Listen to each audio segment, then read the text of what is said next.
LWCF State Side Assistance Program. I urge my colleagues to support the rule and to support the underlying bill. Thank you. Gentleman yields back his time. The gentlewoman from North Carolina. Thank you, Madam Speaker. I would now like to yield 5 minutes to my colleague from Idaho, Mr. Simpson. The gentleman from Idaho is recognized for 5 minutes.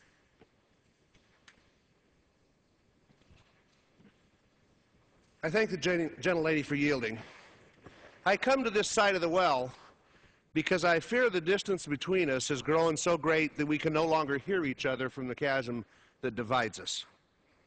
It's time to stop talking at each other and start listening to one another.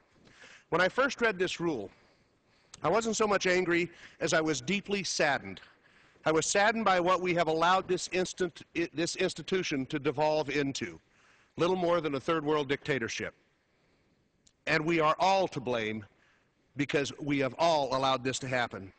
Now, we can point fingers at one another ad nauseum, claiming we did this to you, you did that to us, etc., etc. Unfortunately, pointing fingers has never solved a problem. I was also saddened because the Rules Committee had it within their grasp, within their power, to pull us back from this precipice that we find ourselves on. But they chose not to. They took a pass.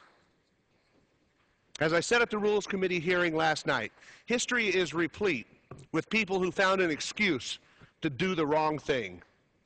It takes a little courage to do the right thing. It's time for us to stand up and show the courage to do the right thing, not as Democrats, not as Republicans, but as members of Congress. It's time to restore this House to the time-honored traditions of open debate, which we inherited from those who came before us, when members had the right and the ability to represent their constituents. I find it ironic that around the world, people hope for, pray for, even die for the simple right to have their voices heard. They look to us, not because they want to be Americans, but because they want for themselves what we have, or at least what we had, the right to be heard. Yet here in this penthouse of democracy, we are going in exactly the opposite direction by trying to silence all opposition. We all know this rule is wrong. We all know it damages this institution. I know in my heart that Mr. Hoyer, the majority leader, knows this rule is wrong. I know in my heart that Mr. Obey, the chairman of the Appropriations Committee, knows this rule is wrong.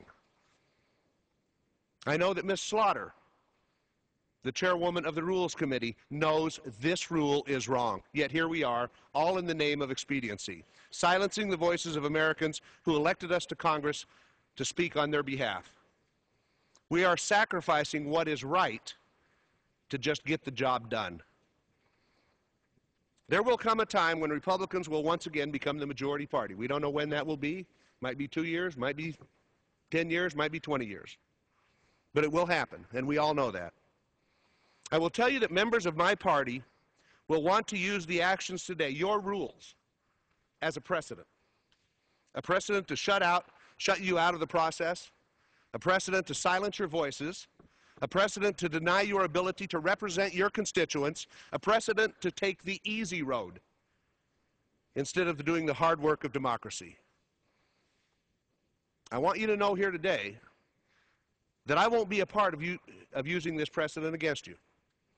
I'll stand up for your rights as a minority when you find yourselves in the minority. It's the very heart of democracy. And I'll do it because I care more about the integrity of this institution than I do about sticking to an arbitrary schedule scratched out on some piece of paper. I truly fear, that you know not the damage that you do to this institution with these rules. And I yield back the balance of my time. Gentleman yields back his time. The gentleman from Colorado. Thank you, Madam Speaker. This proposed rule makes in order 12 Republican amendments, and indeed